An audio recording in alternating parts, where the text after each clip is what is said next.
I'll just quickly take everyone through what simulated annealing is in the next 10 minutes, and I'll try to just give an overview of how simulated annealing works, and it'll build the basics for the upcoming topic of the quantum annealing.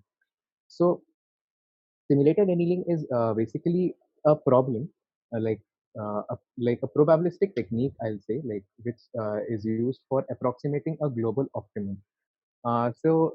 Say suppose that I'll take this blue color. So suppose we have a point which we are observing. So say like we have this point x, and what we are doing with this point x is that we are saying it to move the steps above in this function, and so let the function be f of x. So suppose this function is denoting f of x, and on the y-axis we have the cost of the function, and this is a feature of the function that is making it vary. So we are saying this like iterator to move in steps above up the function, and when it reaches um, a maxima, say suppose it is at the top of this hill, it will like register that thing and then move further up till it reaches a particular minima of the particular function, and it stays that I have this is the minimum point that I had reached right now, and this is the optimum solution that I can give. So the biggest flaw in this whole algorithm, like the benefit of this whole algorithm, is like it is really good to it is excellent to get the knowledge of a local minimum, but why it is not like more uh, useful is like it does not give us a overall overview of the whole function f of x that we are taking into account.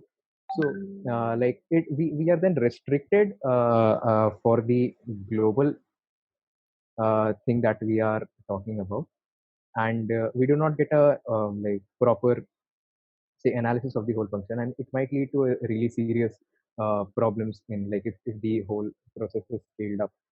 So what actually happens now is that so we define a particular I'll say a probabilistic function. So I'll just zoom out a bit. Yeah. So I quickly define a probabilistic function. So I'll say it as say g of x equal to um, uh, 1 upon 1 plus e power minus x. So let this be our function of interest for a while. So if we look at the graph of this function, so I have the uh, that's x-axis and the y-axis. I'll this okay, yeah. So say this is 0 0.5, this is 1, and this tends to minus infinity and it goes to infinity. So looking at this equation, what we get is that it is having a boundary condition at when it tends to infinity. So the function tries at x equal to 0 first we'll check. So the function boils down to 0.5, and then as it the value tends to infinity, so the whole function g of x goes up to like 1, and as it tends to minus infinity it goes to like 0. So what we get from this probability equation is that it will help us to go get to know more about uh, the the optimal function that we are going to know right now. So uh, now what we actually we define a few things right now quickly. So based on this whole concept of the function previously, we define a term which looks like the e power delta c by t.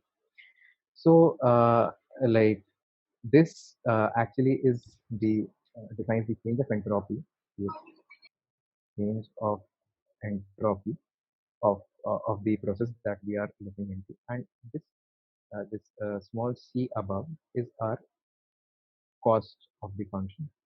So the cost is actually given by n minus c.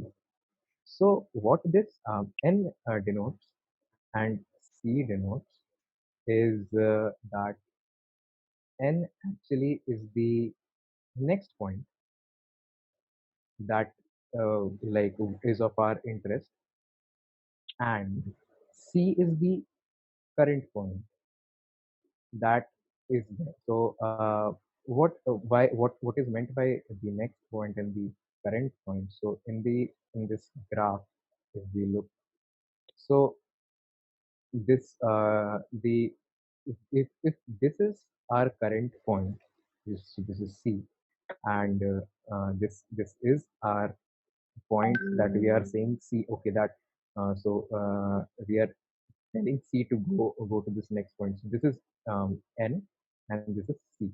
So what this cost actually tells us that the lesser this difference between the next point and the current point, the better will be our result. So uh, why like going like really small into the this time step, this step will actually lead us to more optimal solutions. So talking about the optimal solution, so what we do is like we do a probability analysis of this cost itself. So we define a function p of c of I. Right?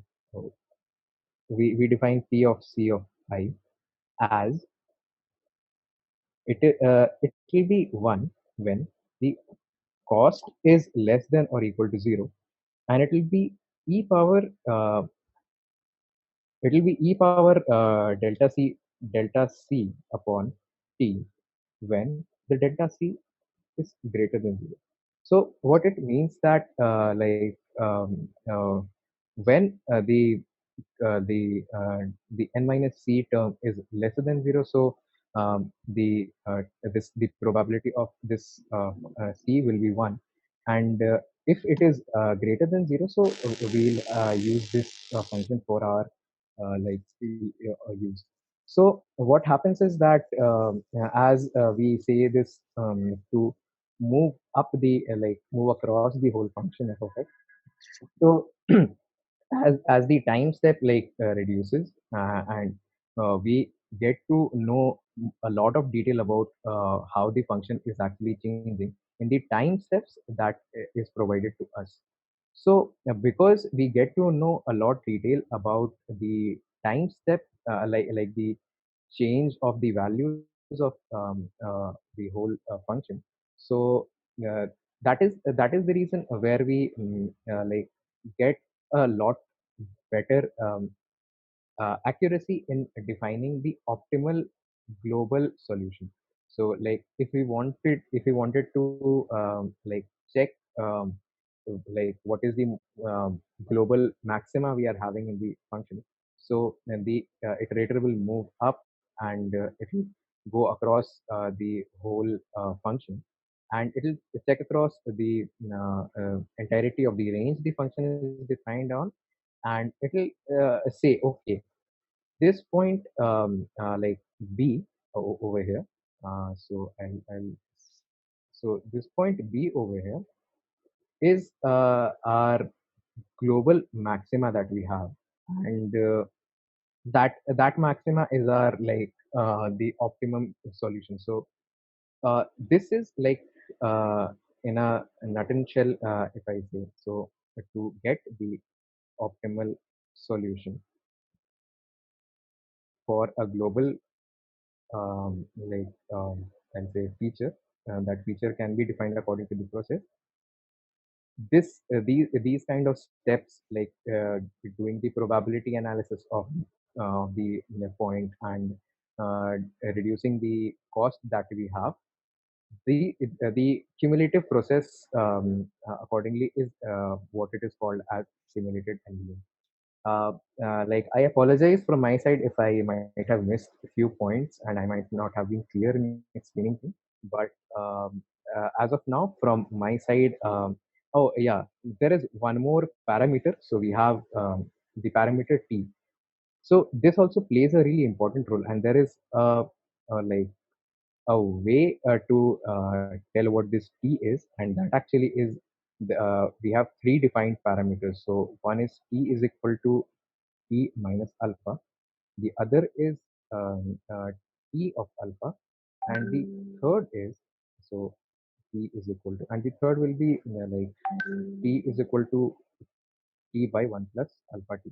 So these are the three type of values that t could be assigned, and depending on the alpha, and from there we get a proper analysis of the like cost, change of entropy of the function, and thus like this is how thus get to a global optimal solution, and this is how the like whole simulated